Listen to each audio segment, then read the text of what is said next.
Hi, my name is Mark, and I want to talk a little bit about the Church of Jesus Christ of Latter-day Saints and how it was when I was growing up. Now, things have changed over the years. It's not this way anymore, but I thought I'd explain it and maybe put it in the context of that particular time.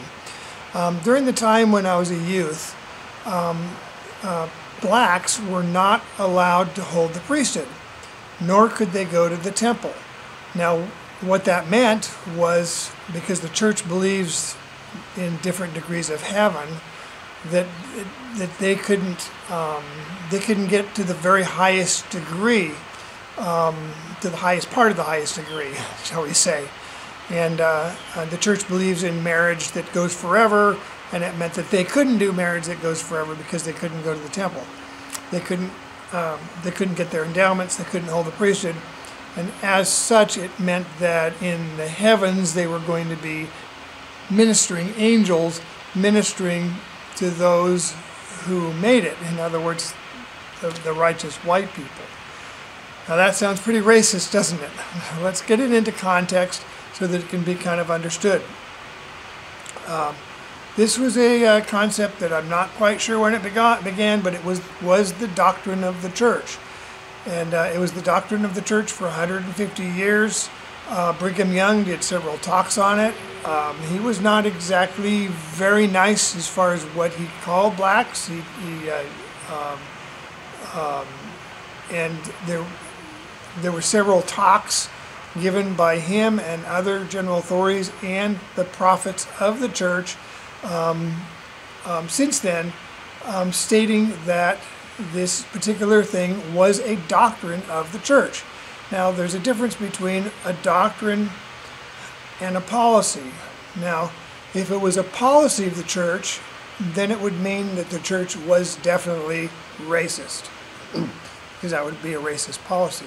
If it was a doctrine of the church, if that's the case, because this is what I was taught, and this is what I was able to find talks by some of the former prophets dealing with this. They taught that that there was a pre-earth life, and that that we chose to follow the devil's plan, or we chose to follow Jesus's plan. And then there were some that were not so valiant. They still chose Jesus's plan, but they weren't so valiant.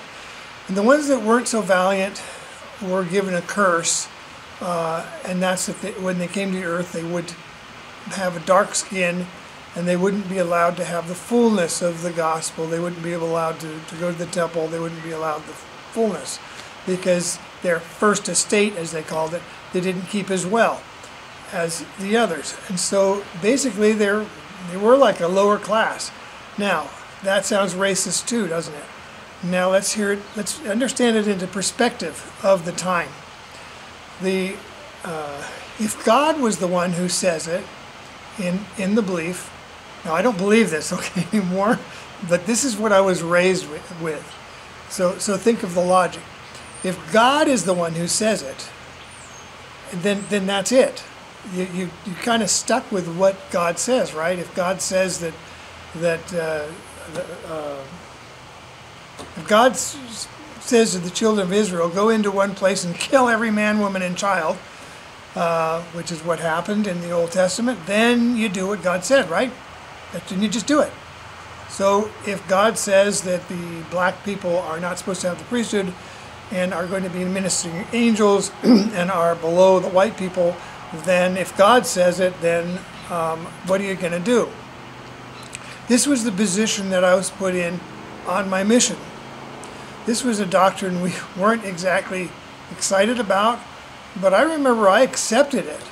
Now, one of the main things about this doctrine was that you weren't supposed to intermarry between the blacks and the whites, because if you intermarried, the idea would be that then no one could hold the priesthood.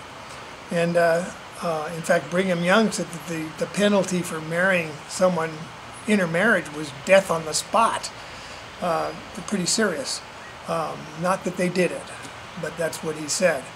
So they didn't have that. Now, so as a missionary, We were told that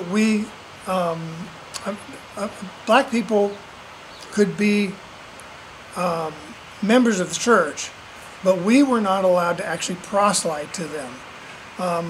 It was the prophets that said that sometime after the second coming, they would eventually be able to get all of the blessings of the gospel, but not till the end.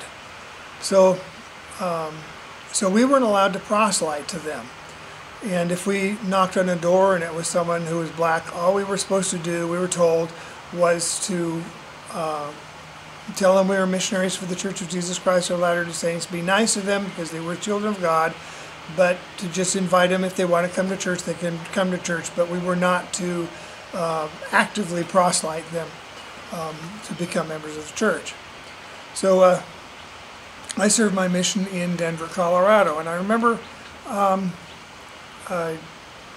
being a missionary, and I should preface this that at the time I didn't understand that I was a gay man, and I didn't know it. I just didn't get it. Back in those days, you didn't have the internet and things, and so I didn't understand what I was feeling. So we knock on this door, and this black man opens the door, and he's got his shirt off, and he was maybe 6'5", and he was like these giant muscles. And I mean, he was just gorgeous. And I was like, oh, I think my mouth dropped open when I saw him. And it's like,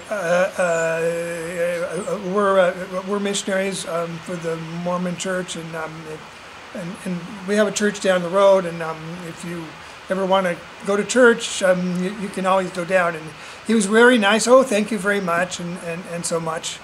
And we went on our way, and he closed the door.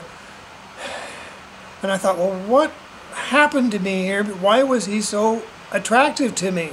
Because it has been taught repeatedly in the church that the reason why the blacks were given the black skin, which was called the curse of Cain, the reason they were given the black skin was so they would be ugly to whites, so they wouldn't intermarry. And now I'm going, wait a minute, did God make a mistake? Can God make a mistake? Is God perfect?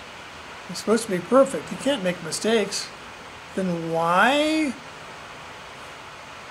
What happened here? Why was he like the most gorgeous man I've ever seen in my life? There was some kind of chemistry that happened. And I'm sure I had feelings in other places that I wasn't even reading and understanding, but it was something really dramatic.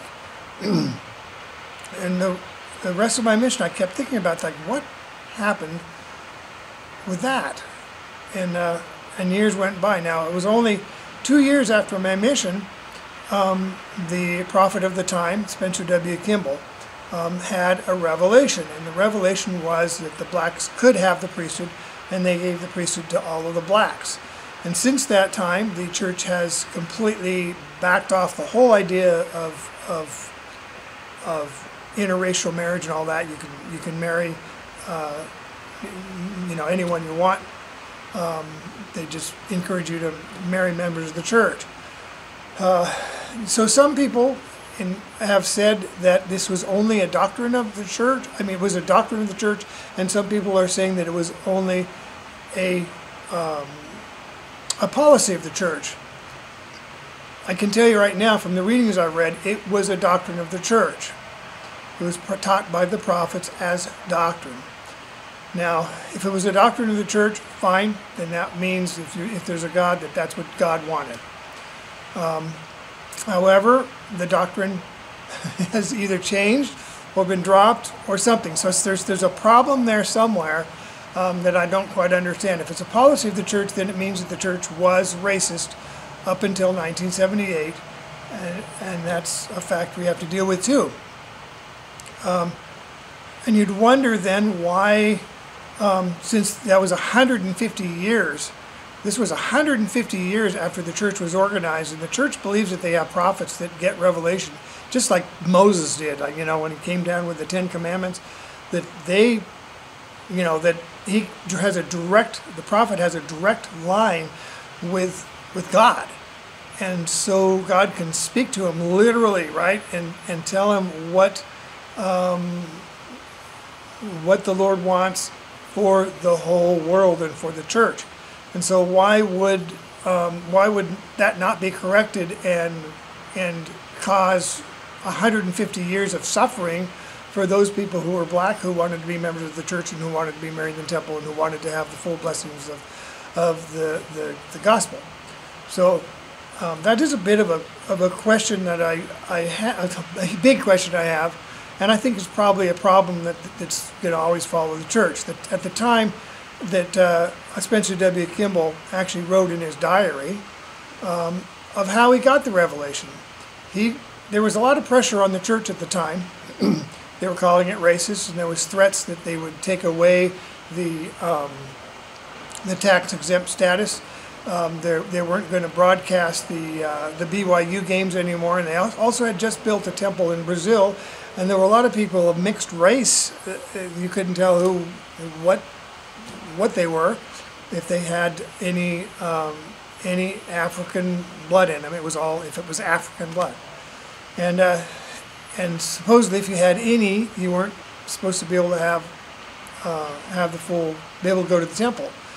So there were several dilemmas they had, and anyway, Spencer W. Kimball in his own diary said that he went into the temple and he prayed to God, and he said, I am going to give the priesthood to the blacks. If I am wrong, you give me a revelation and tell me I'm wrong. So nothing happened. So he gave it to the blacks. That was the revelation. The revelation was actually not receiving revelation to go. You know what I mean? The revelation was not getting a revelation to stop. You know, it's like, if I'm not supposed to do this, then stop me. Since nothing happened, there was no answer to his prayer. So he gave the priesthood to the blacks and allowed them to do that, and that really ended, hopefully ended that chapter of the church. But I think that sometimes it's being taught wrong by the church and the members based on, was that policy or was it not, was that racist or was it not. I guess the church has to answer that, because I can't answer the church. Since then I figured it out that I was gay, and I figured out that, okay, I was turned on by the guy, and he was certainly attractive, and since then I have left the church, because this was one of the things that bothered me about the church and the history, and also why would it be a doctrine at one time and then change, and if it wasn't a doctrine, why would it be even a policy and not change if you have a prophet who is supposed to be getting direct revelation? That was just a problem I had, one of many. We'll talk about others. Have a good time. By the way, behind me, that's just a window reflecting the golf course. I'm sitting on the patio here, and there's a window behind me, if you wondered why it looked kind of weird. Anyway, talk to you later. Bye.